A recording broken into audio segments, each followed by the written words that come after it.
It's a cold one here in the Mitten State today, but today we're going to be dropping the gas tank on this 1950 Plymouth Special Deluxe in my dark gas storage unit, but that's alright. We got some artificial lighting.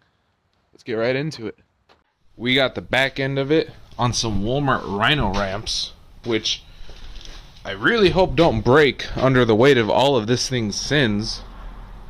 But we got to start up here. It's these bolts right here, and then a sending unit. I really don't know what the hell I'm doing, but we're learning as we go. Start by prying this little guy off right here. I don't know if there's like an actual mechanism of release, but mechanism of release is a flathead screwdriver. Today, look at that. That's some type of nest, but that is alright, because I don't think nobody lives there anymore. Now that we have formally evicted whatever creature lived there, and I'm sure anything I breathe probably isn't going to promote a long, healthy life, I believe this screw has to come out right here. It's kind of gunked up, but we'll work on getting it out. After a little bit of cleaning and some BGN force, screws now coming out.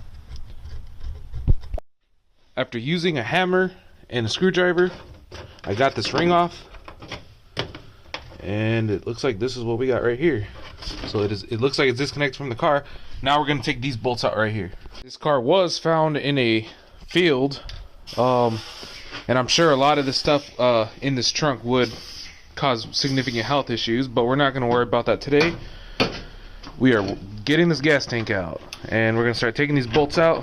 After spraying them with a little bit of the BGN force, they are going to give me a lot of issues, but that is alright. Just in case I didn't mention it yet, these bolts, I assume, are for the gas tank straps. I can hear shit moving down there. Yep, that is probably a gas tank strap. Let's take a look. Where is my flashlight? Yep, that is what we want to see right there. It looks like it broke off, but like I said, we're in the Mitten State. Everything rusts out right here really quickly.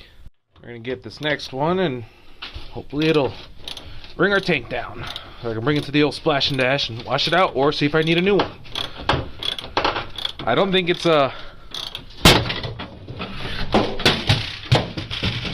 well, the bolt is out, and looks like the other strap is down as well. That is exactly what we want to see. Unfortunately, we're going to need new straps and amongst other stuff. So the tank is hanging down now. I assume the only thing holding it on is a fuel line and the fill neck. So we are going to go ahead and investigate, find out where those lines are, disconnect them to drop this tank. There is a lot of spider webs, and I am terrified of spiders, but that is alright. We are going to face our fears to get this tank out. I hope that's a decent angle, and I hope my fat ass doesn't cover it up. But now we got to find some way to release this fill neck. And yes, there are a lot of spiders down here. That is okay. It looks like it's a rusty ass clamp that we got to get out. And there is a hard fuel line that is probably not going to come out easy, but that is alright. We will get it done.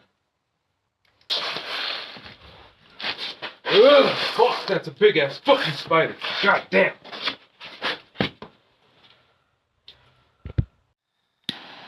Was a big ass spider. With the help of some BGN force and ignorance to the very large spiders that are probably on this thing, this fuel line is now loose, and we're going to take it out. And then after that, the fill neck, and I believe this whole thing should just drop right out and go right into the bed of my truck. Well, now that the hard line is out, it is leaking varnish all over my storage unit floor, but this coupler is in pretty rough shape, so to be honest, I am just trying to break that coupler to let this fuel tank hit the ground. I'm just prodding at it with flathead screwdrivers and kind of giving it a little kick, and we'll see if it'll break. Well, after giving the tank a little twist, it is now free from the car for the first time since the Truman administration, leaking varnish that's probably from the Nixon administration all over my unit floor. Well, if you like watching me break stuff, go ahead and drop a like, a follow, or a subscribe, because there's plenty more where that came from, more content coming. I'm building an 88 town car, an 89 town car, and more project cars coming in the future. I'm going to hop in the old cat eye with threatening auras and go where it's somewhere warm.